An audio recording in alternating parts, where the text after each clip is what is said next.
अशी तलवार आहे ना, अशी काय म्हणतात, अख्ख्या शरीरावरती लाल बुंद शरीर केलं होतं महाराजांचं. सगळ्या ठिकाणी घाव केले होते. महाराजांचे नाक कापलं होतं, महाराजांचे कान कापले होते, महाराजांच्या डोळ्यात तप्त साळ्या घातल्या होत्या. नुसत्या साळ्या नाही घातल्या, तप्त साळ्या बोललो. लाल बुंद तप्त साळ्या महाराजांच्या डोळ्यात घातल्या. महाराजांची जीभ आहे ना जबड्यातून निघत नव्हती.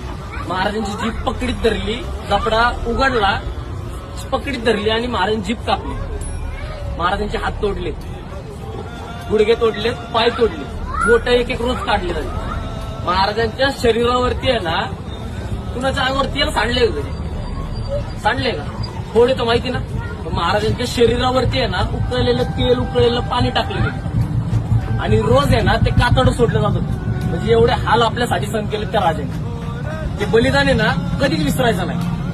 ज्यावेळेस आता लक्षात ठेवायचं. पुन्हा आता एवढं, आता तुम्ही इथे येत आहे तर आता असतं कसं तुम्ही, तर ते सांगतीलच तुम्हाला त्यावेळेस बलिदान मास आलाय.